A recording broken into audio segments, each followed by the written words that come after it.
from the Lakeside Newsroom of the Henrico Citizen, your hometown news source since 2001. This is the Henrico News Minute with publisher Tom Lapis.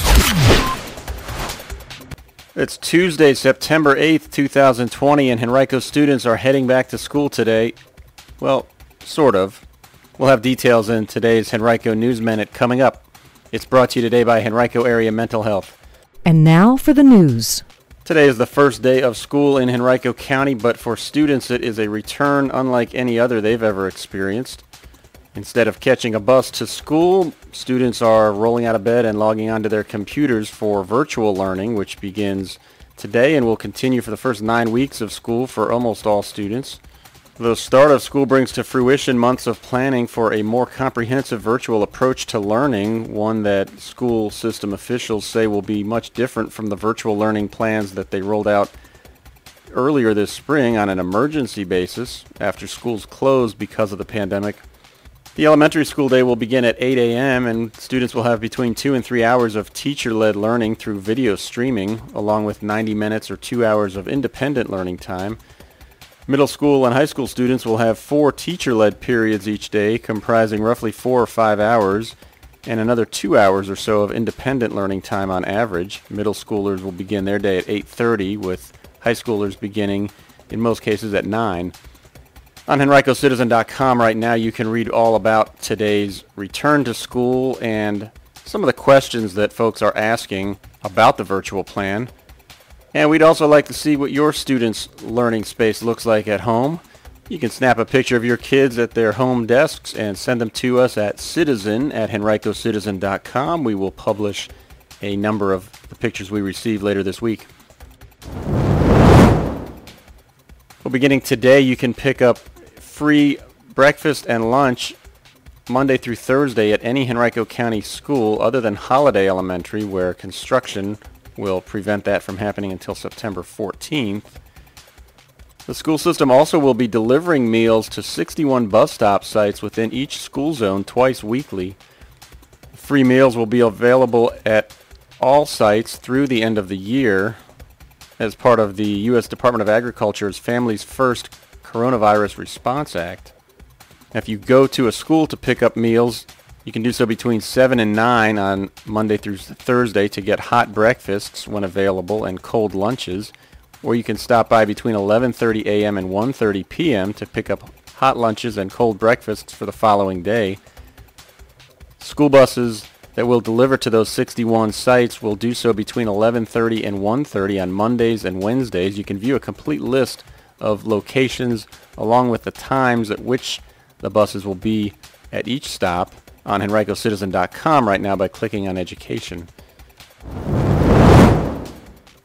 During the past 3 days, 68 new confirmed cases of COVID-19 have been reported in Henrico County, according to the Virginia Department of Health. The county's 7-day positivity percentage declined down to 6.6% as of September 3rd. That's more than a point lower than the state average of 7.7%. Henrico's percentage has trended downward since reaching 9.5% August 25th. That's the highest it had been since early June. Over the weekend, 4 Henricoans were hospitalized because of the virus, bringing the total number hospitalized since the pandemic began to 390 in the county. Before they broke for the holiday weekend from their special session, members of the Virginia House of Delegates on Friday passed multiple bills. Delegates passed the Senate's version of a voter access bill sponsored by Senator Janet Howell that establishes ballot drop-off boxes where voters can drop off their absentee ballots. Governor Northam signed the bill the same day. Those boxes will be in place for the November 3rd election. The House also passed legislation that reduces marijuana possession and certain traffic offenses to secondary offenses. And another bill that's aimed at revamping law enforcement training passed easily. It would standardize a minimum level of training across all of Virginia's police academies, as well as mandate a set of training standards, including systemic racism and implicit bias recognition. Another bill that would require judges to allow the state to drop criminal charges against a person also passed out of the House. The judge would not be able to intervene if a prosecutor and defense attorney come to an agreement. A bill that's gotten a lot of attention in the past week that would have removed qualified immunity for police officers in most cases failed to pass the House. The bill had originally died in the House Courts Committee earlier in the week, but Democrats revived it with small changes to get it out of the committee, but it failed on the House floor 49-47 Friday. You can read much more of our coverage from the General Assembly by visiting HenricoCitizen.com, clicking under News on General Assembly. Sad news yesterday in Eastern Henrico, where an adult and infant were killed in a three-car accident on I-295. It happened shortly before 5:30 p.m. around mile marker 25. The crash remains under investigation.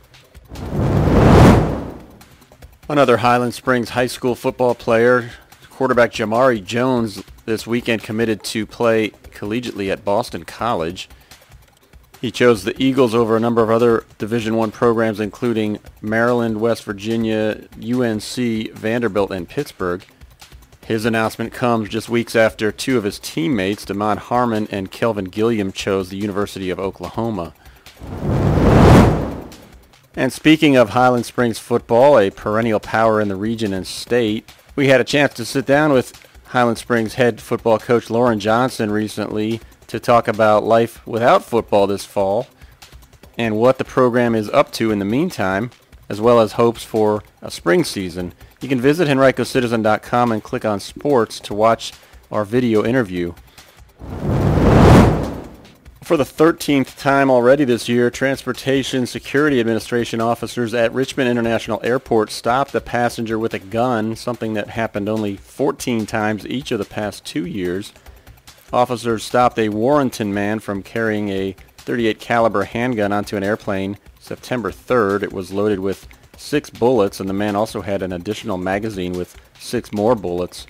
TSA's Federal Security Director for RIC, Chuck Burke, said, quote, "Considering the fact that there are about 75 to 80% fewer passengers flying due to the pandemic, it's not a pretty picture. Actually, it is an extremely disturbing trend," end quote. He was speaking about the number of guns that have been caught so far at checkpoints at the airport. U.S. Senator Mark Warner and Virginia Attorney General Mark Herring visited the Regency Station Post Office on Starling Drive in Henrico's West End Friday to tour the facility with Postal Service employees and to address members of the media. Both men were critical of the Trump administration's cutbacks to the USPS, which Warner said officials had tried to hide before they were, quote, caught by Congress, end quote. Warner said that of the 11,000 or so complaints received at the federal level about the Postal Service, about 1,500 were from Virginia. Last month, Herring filed a federal lawsuit challenging the Trump administration's, quote, drastic operational changes at the U.S. Postal Service that threaten critical mail delivery services, end quote. According to his office, the lawsuit also includes about 15 other states. It seeks to stop and reverse cuts and changes at the Postal Service. Well, the Virginia Department of Education and the state's public television stations will present a second season of VA TV Classroom beginning September 14th. The program debuted in April to provide over-the-air instruction for students without sufficient internet access to support online learning. The new broadcasts will provide instruction in English and math for students in grades K through 7. Lessons also will incorporate concepts from other subjects, including science and history. Locally, the show will air on VPM Monday through Friday. A 1-hour segment for students in grades K through 3 will air from 11 a.m. to noon, and another one for those in grades 4 through 7 will air from noon to 1. The shows will conclude October 23rd. Every 12 minutes, a Virginian dies from an opioid overdose. Every 12 minutes. Opioid overdoses are on the increase in Henrico. Yes, the opioid epidemic is still impacting residents in Henrico. But you can help. To find out what you can do, Go to bouncebackhc.com. That's bouncebackhc.com. Knowledge is power, including learning about naloxone. That's naloxone, which can temporarily reverse the toxic effects of an opioid or heroin overdose. Get informed, get help, save a life. Go to bouncebackhc.com. That's bouncebackhc.com. To equip yourself with the knowledge to help our residents and the community of Henrico County against the opioid epidemic. Knowing what to do will allow you to be prepared to save a life. Go to bouncebackhc.com today. That's bouncebackhc.com or call 804-727-8515. That's 804-727-8515. Directly for substance abuse services. This message is sponsored by Henrico Area CSB Prevention Services.